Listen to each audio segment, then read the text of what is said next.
నమస్తే, welcome to our channel. నేను సిరి. చంద్రబాబు నాయుడు గారు తన ఇల్లు కట్టుకోవాలి అంటే ఒక అధికారి లంచం అడిగాడు. అంటే చంద్రబాబు నాయుడు గారి పరిస్థితి ఇలా ఉంటే అక్కడ సామాన్యుల పరిస్థితి ఎలా ఉంది ఏంటి అనేది మనకి వివరించడానికి మనతో పాటు ఉన్నారు ప్రముఖ senior journalist, political analyst CS Rao garu. నమస్కారం సార్. నమస్తే సార్, ఇప్పుడు ఒక వార్త అయితే హల్చల్ అవుతుంది. చంద్రబాబు నాయుడు గారు ఇల్లు కట్టుకోవాలంటే ఆ అధికారులు చంద్రబాబు నాయుడు గారినే లంచం అడిగారు. అంటే అప్పుడు ఆ టైంలో, అంటే ఇది ఇప్పుడు జరిగింది కాదు, మన మాజీ ముఖ్యమంత్రి ఆ టైంలో జరిగిన విషయం అనమాట. అంటే ఆ టైంలో మాజీ ముఖ్యమంత్రి అయిన చంద్రబాబు నాయుడు గారినే డబ్బులు అడిగారంటే మరి సామాన్యుల పరిస్థితి ఏంటంటారు? అసలు ఎలా ఉన్నారు ఈ 5 సంవత్సరాలు? అసలు ఇది ఎప్పుడు జరిగింది? జగన్మోహన్ రెడ్డి ముఖ్యమంత్రిగా ఉన్నప్పుడు జరిగింది. అంటే జగన్మోహన్ రెడ్డి ముఖ్యమంత్రిగా ఉన్నప్పుడు ఏ స్థాయిలో కరప్షను ఉంది, వ్యవస్థీకృతమైంది అవినీతి అనేది ప్రత్యక్ష నిదర్శనం ఈ సంఘటన. చంద్రబాబు నాయుడు ఒక మాజీ ముఖ్యమంత్రి, అంతేకాదు నేషనల్ లెవెల్లో, ఇంటర్నేషనల్ లెవెల్లో ఒక పేరున్నటువంటి పొలిటీషియన్ ఆయన. Though he was ex chief minister, అంతకన్నా కూడా ఆయనకు రెప్యుటేషన్ ఎక్కువ ఉంది. కేంద్ర ప్రభుత్వాన్ని ఒకప్పుడు నడిపించినటువంటి లీడరు, అంత పెద్ద లీడరు ఆయన్నే లంచం అడిగారంటే జగన్మోహన్ రెడ్డి హయాంలో ఒక సర్వేరు, మళ్ళీ ఒక సర్వేరు లంచం అడిగి 1,80,000 రూపాయలు తీసుకున్నారు. ఆల్రెడీ తీసేసుకున్నాడు. 1,80,000 రూపాయలు తీసేసుకొని ఆయనకి ల్యాండ్ ఏదైతే ఉందో దాన్ని కన్వర్షన్ చేసి ఇచ్చారు. అంటే వ్యవస్థీకృతంగా ఎంత అవినీతి చేశాడు జగన్మోహన్ రెడ్డి.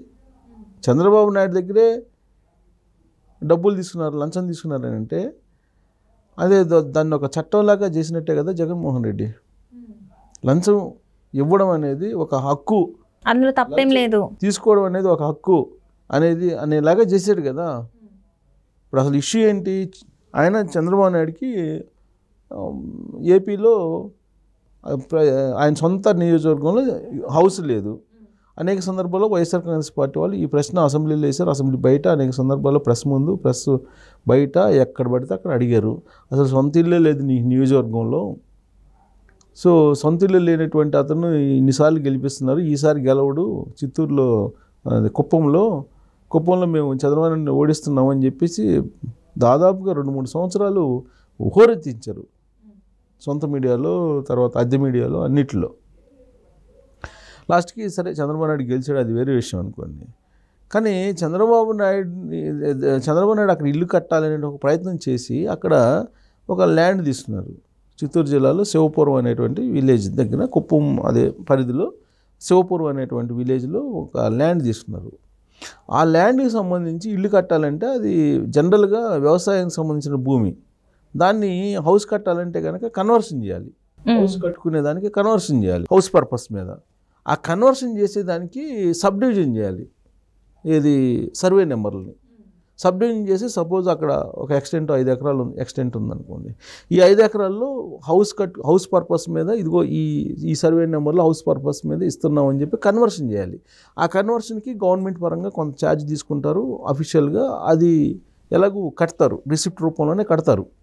రిసిప్ట్ రూపంలో అమౌంట్ పే చేస్తే ఆ రిసిప్ట్ తీసుకెళ్ళి సర్వేయర్కి ఇస్తే సర్వేయర్ వచ్చేసి ఆ టోటల్ ఎక్స్టెంట్లో ఈయన హౌస్కి సంబంధించి ఎంతో దాన్ని కొలిచిన తర్వాత బౌండరీస్ వేస్తారు.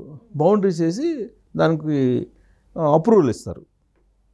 దానికోసం లంచం తీసుకున్నాడు. 1,80,000 రూపాయలు లంచం తీసుకున్నాడు చంద్రబాబు నాయుడు దగ్గర. అంటే అక్కడ లోకల్ లీడర్లు ఆ హౌస్ అన్ని కట్టిస్తున్నారు. చంద్రబాబు నాయుడు తరఫు నుంచి లోకల్ లీడర్స్ ఆ హౌస్కి సంబంధించినట్టు మొత్తం పర్మిషన్స్ కానీ, లేదంటే అక్కడ కట్టించడం కానీ ఇవన్నీ చేస్తున్నారు. వాళ్ళు డబ్బులు ఇచ్చారు. ఆ విషయం ఎప్పుడు బయటపడింది? ఈ మధ్యకాలంలో ముఖ్యమంత్రి అయిన తర్వాత చంద్రబాబు నాయుడు కుప్పం వెళ్ళాడు.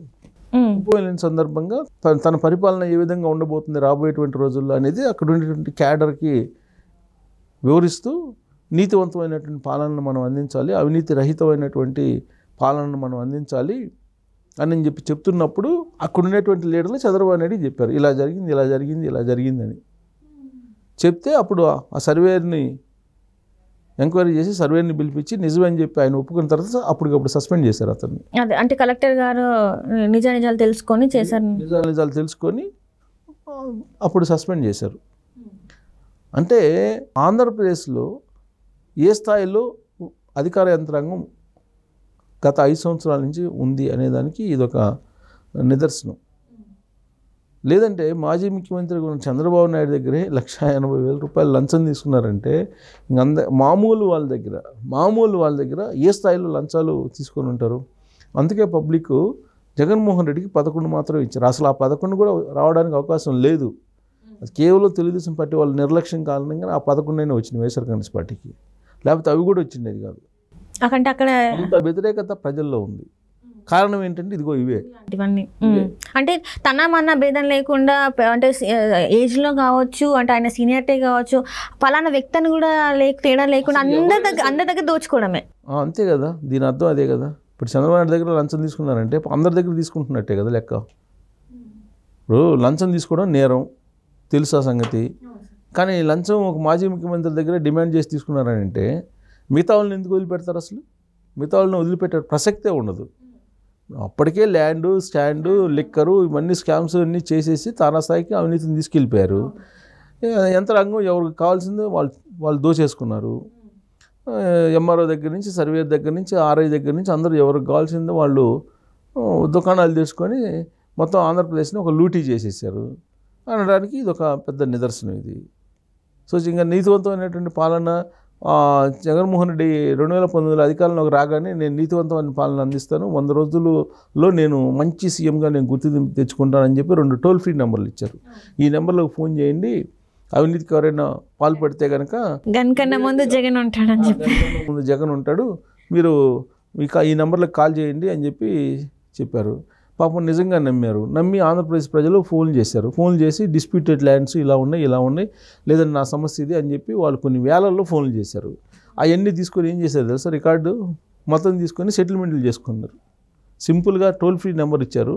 ఆ టోల్ ఫ్రీ నెంబర్కి ఫోన్ చేశారు, పలానా అసైన్ ల్యాండ్ ఉంది, ఇక్కడ ఒక 20 ఎకరాలు ఉంది, ఈ 20 ఎకరాలు పలానోళ్ళు ఆక్యుపై చేశారు, నాది అది అని చెప్పి చెప్తారు కదా, కంప్లైంట్ అయితే చెప్తారు కదా. ఆ కంప్లైంట్ బేస్ చేసుకొని అక్కడ ఉండేటువంటి లోకల్ లీడర్ ఆ 20 ఎకరాలని ఆక్యుపై చేసుకుని సెటిల్మెంట్ చేసుకున్నారు. అలా మొత్తం కొన్ని లక్షల టోల్ ఫ్రీ నెంబర్కి కాల్స్ వచ్చినాయి. ఆ లక్షల టోల్ ఫ్రీ నెంబర్ల నుంచి వచ్చినటువంటి కాల్స్ని, టోల్ ఫ్రీ నెంబర్లకు వచ్చిన కాల్స్ని బేస్ చేసుకొని మొత్తం వైఎస్ఆర్ కాంగ్రెస్ పార్టీ వాళ్ళు దందా చేసుకున్నారు కంప్లీట్గా. ఎక్కడెక్కడ డిస్ప్యూట్స్ ఉన్నాయి, 4,000 ఎకరాల పైన ఉన్నట్టు కూడా మరి వస్తుంది. 4 లక్షల ఎకరాలు మిస్ అయింది అంటున్నారు ఆంధ్రప్రదేశ్లో. 4 లక్షల ఎకరాలు, 4 లక్షల ఎకరాలు, 40,000 ఎకరాలు వేరే, అది వేరు, ఆ ఎపిసోడ్ వేరు. సో టోటల్గా ఆంధ్రప్రదేశ్లో 4 లక్షల ఎకరాలు అసైన్ ల్యాండ్స్ మిస్ అయినాయి, గల్లంతా అయిపోయినాయి ఫైల్స్.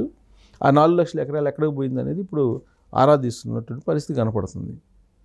అంటే అసైన్ ల్యాండ్స్ దానికి ప్రత్యేకమైన చట్టం చేసుకున్నారు. అసైన్ ల్యాండ్స్ కూడా కొనుక్కోవచ్చు అని చెప్పి చట్టం చేసుకున్నారు. వాళ్ళే గవర్నమెంట్ చట్టం చేసుకున్నారు, వాళ్ళే కొనుక్కున్నారు. ఇంకా చట్టబద్ధతే కదా వాళ్ళ ఉద్దేశంలో.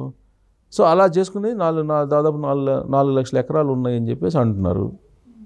Very simple. ఒక వివాదంలో ఉంది ఒక భూమి, అది కనుక వాళ్ళకి ఇవ్వకపోతే 22A అనేటువంటిది ఒకటి ఉంది సర్వే, అది అంటే అది ఇంకా డిస్ప్యూటెడ్ ల్యాండ్ అనమాట. గవర్నమెంట్ ల్యాండ్ డిస్ప్యూట్లో ఉంది, గవర్నమెంట్ ల్యాండ్ అనేది 22A కింద పెట్టేస్తారు.